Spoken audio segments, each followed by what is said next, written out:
নমস্কার সুপ্রিয় দর্শক বন্ধুগণ, আপনারা দেখছেন ইনভেস্ট এক্সপ্লেন। আমরা চলে এলাম আবারও একটা নতুন ভিডিও নিয়ে। আজকের আলোচনা HWP এর সম্পর্কে, সিস্টেমেটিক উইথড্রয়াল প্ল্যান। আপনাদের কাছে যদি একটি লামসাম ইনভেস্ট করার মতো টাকা রয়েছে এবং কোথায় ইনভেস্টমেন্ট করবেন বা মাসিক ইনকাম জেনারেট করতে পারবেন বা করতে চাইছেন, পরবর্তী সময়ে কিন্তু একটা ভালো ম্যাচুরিটিও পাবেন, ওভারঅল একটা ভালো প্ল্যান বা ভালো পরিকল্পনা চেষ্টা করছেন, তো ভিডিওটি সম্পূর্ণ দেখার চেষ্টা করুন। জানতে পারবেন, লাস্ট অবধিতে দেখুন, ভালোভাবে বুঝতে পারবেন কোথায় ইনভেস্ট করবেন, কেমন করবেন, কি করলে আপনার টাকা কেমন কিছু বাড়তে পারে, সেটা সম্পর্কে আমরা এই ভিডিওতে বিস্তারিত আলোচনা করব। আর ভিডিও ভালো লাগলে অবশ্যই একটা লাইক করে কমেন্ট করে কিন্তু জানাবেন। আজকের এই ভিডিওটি আলোচনা করব HDFC মিউচুয়াল ফান্ডের সম্পর্কে আলোচনা করব, যেখানে আপনি একবার লামসাম ইনভেস্টমেন্ট করে মাসিক একটা ইনকাম জেনারেট করতে পারবেন। এই ফান্ডটি আজ পর্যন্ত বিগত বছরগুলি থেকে প্রায় 30 বছর হয়ে গেল ফান্ডটি চালু হয়েছে। গড় এভারেজ কিন্তু 15-16% রিটার্ন কিন্তু দিচ্ছে। আপনি যদি একজন নতুন ইনভেস্টর হন এবং আপনি বুঝতেই পারছেন না যে কত টাকা করে আপনি মাসিক তুললে আপনার প্রয়োজন মিটবে এবং একটা সময়ের পর যেন একটা বড় অ্যামাউন্টও টাকা পান, এটা আমরা এই ভিডিওতেই আপনাদের সঙ্গে ডিসকাস করে দেবো, আলোচনা করিয়ে দেবো। তো চলুন, তবে এখানে আপনাদের একটা কথা বলে রাখি যে আমরা এখানে সেই টাকা ইনভেস্টমেন্ট করবেন বা আমরা যেটা বলবো আপনারা ঠিক সেই টাকাটা ইনভেস্টমেন্ট করবেন যেটা আগামী 10 থেকে 15 বছরের জন্য ইনভেস্টমেন্ট করে রাখতে পারেন। কারণ মিউচুয়াল ফান্ডের কম্পাউন্ড ইন্টারেস্টে মজা পাওয়া যায়। এটা কিন্তু ম্যাজিক দেখতে হলে আপনাকে কিছু সময় কিন্তু দিতে হবে। তো চলুন এখন আমরা এই ফান্ডটির সম্পর্কে ভালোভাবে জেনে নিই। এই ফান্ডের নাম হচ্ছে HDFC ব্যালেন্স অ্যাডভান্টেজ ফান্ড।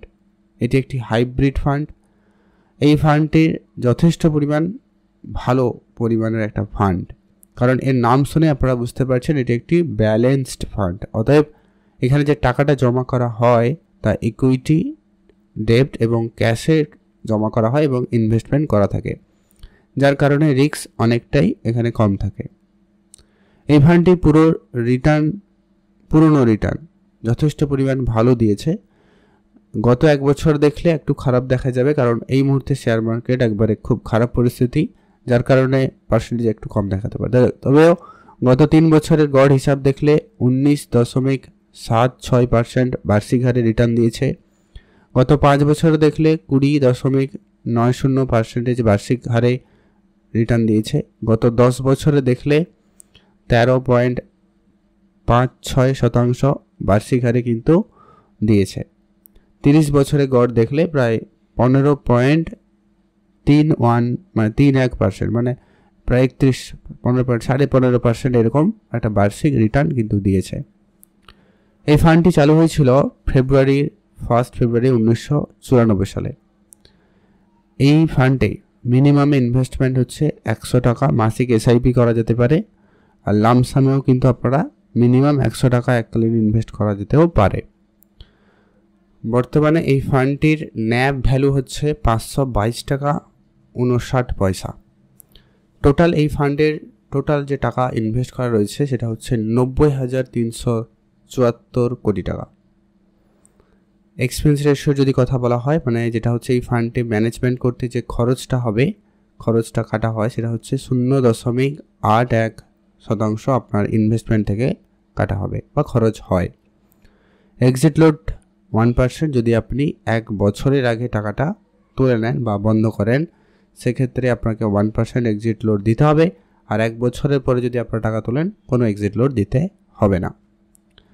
এই ফান্ডটির টপ হোল্ডিং, মানে যেই সমস্ত টপ কোম্পানিতে ইনভেস্টমেন্ট করা রয়েছে সেটা হচ্ছে HDFC ব্যাংক লিমিটেডে অলরেডি 5.71% ইনভেস্ট করা হয়েছে। ICICI ব্যাংক লিমিটেডে 3.73%, ইনফোসিস লিমিটেডে 3.43%, রিলায়েন্স ইন্ডাস্ট্রিতে 3.28%, স্টেট ব্যাংক অফ ইন্ডিয়াতে 3.1%, NTPC লিমিটেডে 2.42%।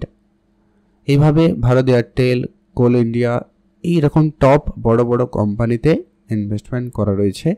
এইভাবে 402টি কোম্পানিতে এই জায়গা থেকে কিন্তু ইনভেস্টমেন্ট হয়, এই ফান্ড ম্যানেজ করে কোম্পানিতে ইনভেস্টমেন্ট করে থাকে, যার কারণে ধরা যেতেই পারে এই ফান্ডটি অনেক ব্যালেন্সড এবং অনেকটা কম রিস্কি বলা যেতে পারে।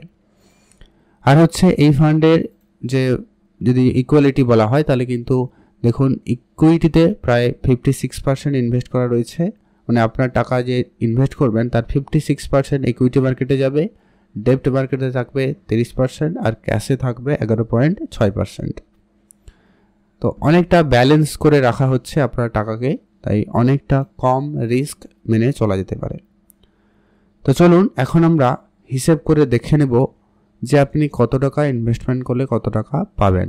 আমরা এখানে একটা উদাহরণস্বরূপ এখানে ধরে নিচ্ছি আপনি 10 লক্ষ টাকা ইনভেস্টমেন্ট করবেন। আপনি চাইলে কমও করতে পারেন, বেশিও করতে পারেন। আমরা একটা হিসাব বোঝার সুবিধার্থে ধরে নিচ্ছি।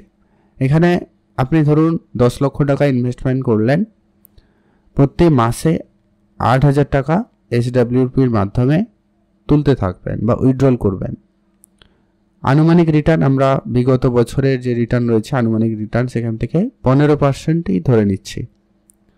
তাহলে আপনি যদি 5 বছর ধরে টাকা তুলতেই থাকেন, উইথড্রল করতে থাকেন, তাহলে টোটাল 8,000 টাকা করে 60 মাস, 5 বছরে 60 মাস, টোটাল 4,80,000 টাকা আপনি উইথড্রল করবেন।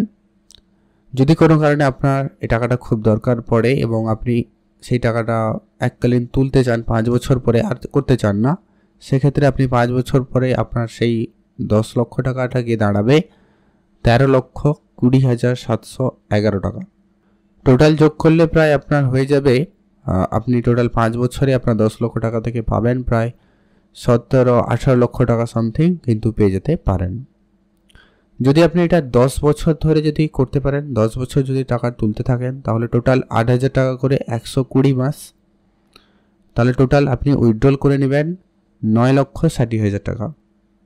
আপনি 10 বছর পরে যদি কোনো কারণে বন্ধ করলেন বা খুব দরকার পড়লো, তাহলে আপনার 10 বছর পরে এইটা গিয়ে দাঁড়াবে আপনার 10 লক্ষ টাকা টোটাল তখন পাবেন 19,65,777 টাকা। যদি ওভারঅল যোগ করে বলা হয় তাহলে কিন্তু প্রায় আপনার 27-28 লক্ষ টাকা কিন্তু হয়ে যাচ্ছে।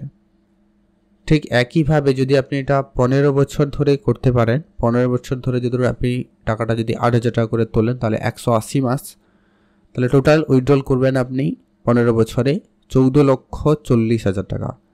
আর আপনি যদি মনে করেন 15 বছর পরে বন্ধ করে দেবেন, তাহলে আপনি 5 বছর মানে 15 বছর পরে টোটাল সেই আপনার 10 লক্ষ টাকাটার অ্যামাউন্টকে দাঁড়াবে 32,63,233 টাকা। সেমভাবে আপনি যদি এটা 20 বছর ধরে চালাতে পারেন, 20 বছর ধরে ইনভেস্টমেন্ট করে রাখতে পারেন এবং মান্থলি উইথড্রল করতে থাকেন 8,000 করে 240 মাস 20 বছর, তাহলে আপনি টোটাল উইথড্রল করে নেবেন 19,20,000 টাকা। আর আপনি 20 বছর পরে যখন আপনার টাকাটা লহ করবেন, দেখবেন 58,72,882 টাকা গিয়ে দাঁড়াবে। আপনি 19 লক্ষ টাকা উইথড্রল করবেন, তারপরেও আরও 58 লক্ষ টাকা আপনার টাকা বেড়ে গিয়ে হবে। তবে হ্যাঁ, এখানে ট্যাক্স হিসাব কিন্তু হবে।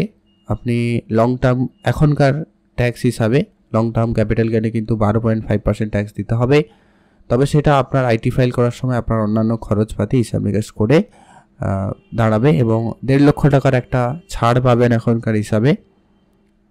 তো তখন সেটা মিলিয়ে দেখে নেবেন। তো ট্যাক্সের বিষয়টা মোটামুটি থাকবে। আর ঠিক এইভাবে আপনারা নিজেরাও কিন্তু এটা একটা হিসাব করে নিতে পারেন, আপনার কত টাকা ক্যাপিটাল রয়েছে, আপনার কত টাকা নিজস্ব রয়েছে সেটা আমার জানা নেই। আমি 10 লক্ষ বলেছি মানেই যে আপনাকে 10 লক্ষ করতেই হবে এমনটা কথা নয়। আপনি বেশিও করতে পারেন, কমও করতে পারেন।